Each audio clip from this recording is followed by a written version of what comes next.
అమ్మవారి గుడి ఫస్ట్ నుంచి చూసినాను, దర్శనం చేసుకున్నాను.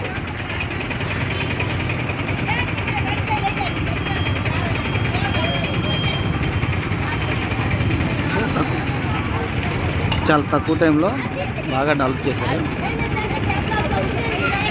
ఇక పార్టీకి సంబంధం లేదు కానీ ఈ సంవత్సరం బాగా డెవలప్ చేశారంట.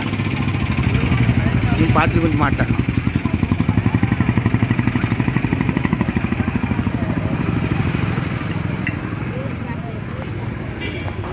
ఇది సెకండ్ ఎంట్రన్స్.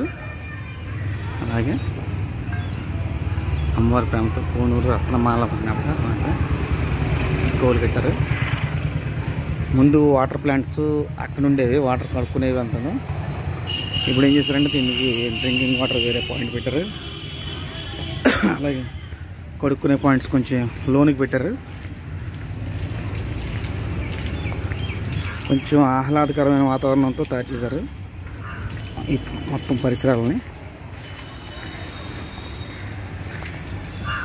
మనం ఇంతకుముందు వచ్చిన అమ్మవారి గుడికి ఇప్పుడు ఉన్న అమ్మవారి గుడికి చాలా తేడా ఉంది, చాలా వేరియేషన్స్ ఉన్నాయి.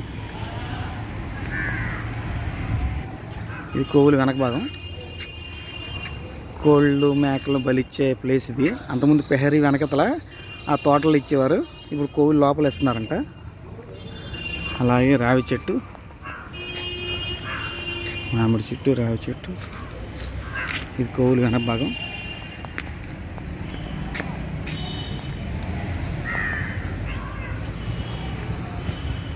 చాలా బాగుందండి. ఈసారి ఎవరైనా సంబరాలు చేసుకోవాలనుకుంటే కమ్యూనిటీ హాల్స్ వాళ్ళే కట్టారు లోన్ కూడా. సో బయట మనం అద్దెలు వృధా చేసుకుని ఉండాల్సిన పని లేదు. మినిమం ఎంతో కొంత అమౌంట్ కట్టించుకొని, మరి అమౌంట్ ఎంత ఇంకా కనుక్కోలేదు, నామినల్ ఫీజే ఉంటుందంట. 2 రూములు ఉంటాయి, పెద్ద హాల్స్. ఇవి బుక్ చేసుకోవచ్చు అని చెప్పి అన్నారు. సమ్మర్ ఎక్కడ చేసుకోవచ్చు అండి మీరు, వంటలకు కూడా ఏర్పాట్లు ఉన్నాయి అని చెప్పారు. ఇవి కమ్యూనిటీ హాల్స్. ఇవి ఎవరైనా సంబరం చేసుకుంటే బుక్ చేసుకోవచ్చు. 2 బుక్ చేసుకోవచ్చు, 1 బుక్ చేసుకోవచ్చు. 2 విధాల ఛాన్స్ ఉంది. విత్ లోనే బాత్రూమ్ ల్యాబరేటరీస్ కూడా ఉంటాయి. అలాగే ఇది వంటగది అని చెప్పారు. అలాగే అమ్మవారి మొక్కు చెల్లించడానికి ఎవరైనా తలనీలాలు సమర్పించుకోవాలనుకుంటే ఇది తలనీలాలు సమర్పించుకునే ప్లేస్. ఇది టోటల్గా అమ్మవారి టెంపుల్. దూర ప్రాంతాల నుంచి రాలేని నా బంధువులందరికీ ఈ చిన్న ఉపకారం చేస్తున్నాను, చూసి తరించండి.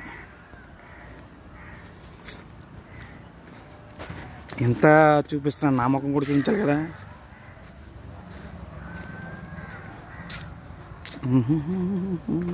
చూపించారు కదా, చూసి తరించండి.